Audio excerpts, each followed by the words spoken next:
Released in 2002, Twin Caliber is one of those niche PlayStation 2 titles that's perhaps more notable for its intriguing premise than its execution. Developed by Rage Software, a UK-based company that unfortunately folded soon after the game's release, Twin Caliber is a third-person shooter that set out to differentiate itself through a unique control system, a dual-wielding mechanic, and a certain stylistic flair reminiscent of classic Sega AM2 titles. Despite these innovative ideas, the game struggled to find a substantial audience and, today, is remembered more as a curiosity than a classic. Let's dive into its development, gameplay, and reception to see how it holds up, and why it wasn't the hit it could have been. Rage Software, founded in 1992, was no stranger to video game development, having released a variety of titles in the 1990s. However, as the 2000s rolled in, the company faced financial difficulties,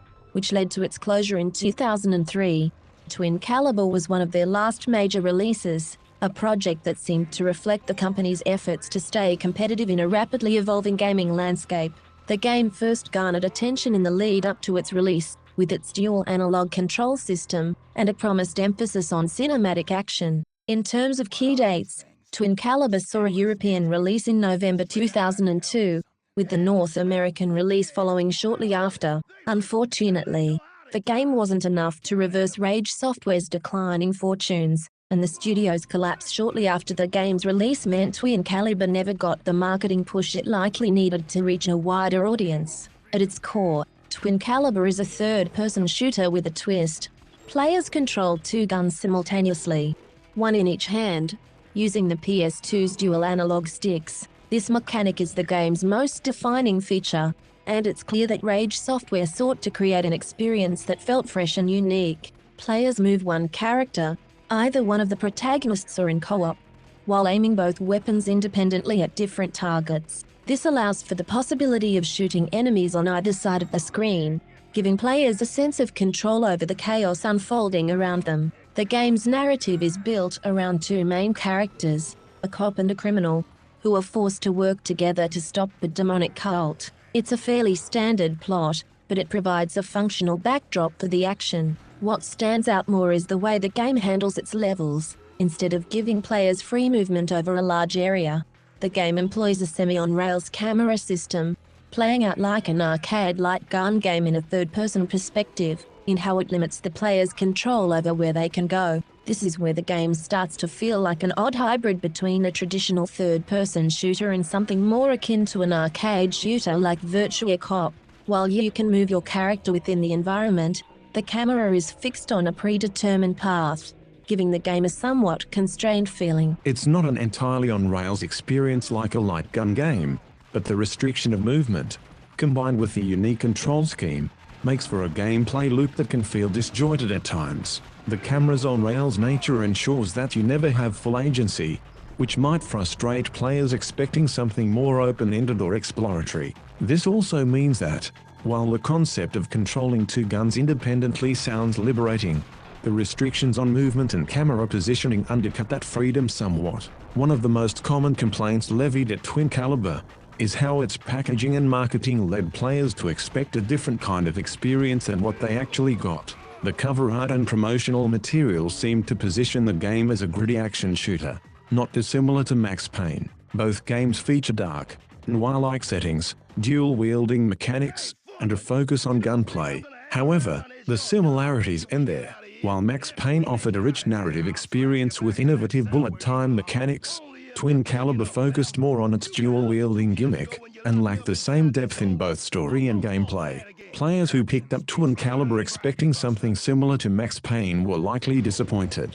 Where Max Payne offered players strategic depth in how they approached combat scenarios, Twin Caliber offered something far more repetitive. Once you get used to the dual gun control scheme, the gameplay loop becomes somewhat monotonous, with each level playing out in much the same way. The restrictive camera angles further add to this repetition, as the lack of freedom in both movement and perspective limits the player's options when it comes to approaching enemies. Stylistically, Twin Caliber borrows heavily from the arcade aesthetic, particularly games produced by Sega AM2. The on-rails nature of the camera, coupled with its focus on shooting waves of enemies, is strongly reminiscent of games like Virtua Cop or House of the Dead. These arcade titles prioritized fast-paced action over narrative depth, and Twin Caliber seems to follow in that tradition. In fact, it wouldn't feel entirely out of place as a light gun game, given its mechanics. This arcade-inspired design philosophy is both the game's strength and its weakness. On the one hand, it delivers a straightforward, no-nonsense action experience. On the other, it lacks the variety and depth of more open-ended third-person shooters that players had come to expect by the time of its release in 2002. Compared to its contemporaries, Twin Caliber feels dated, even though it is trying to pay homage to a particular style of game.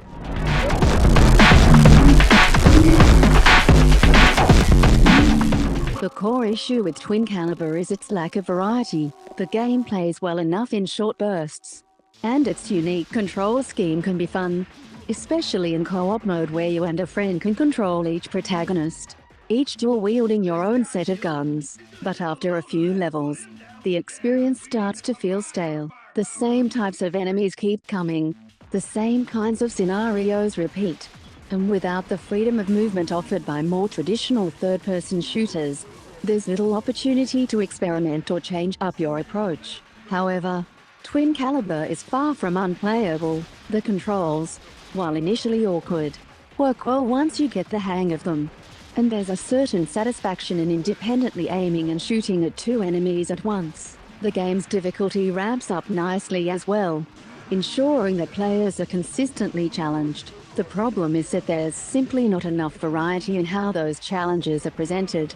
Had Rage Software been able to polish the game further and introduce more varied gameplay elements, Twin Caliber might have found a larger audience. As it stands, it feels like a game with one neat idea, stretched out across a full-length campaign without enough additional substance to keep things engaging throughout. In the end, Twin Caliber is an interesting relic from a time when developers were experimenting with new control schemes and gameplay concepts. Its dual-wielding mechanic was innovative, even if the rest of the game failed to live up to that promise. The misleading marketing that positioned it as a gritty Max Payne clone likely didn't help, and the lack of depth and variety ultimately prevents it from being anything more than a brief curiosity in the PlayStation 2's extensive library.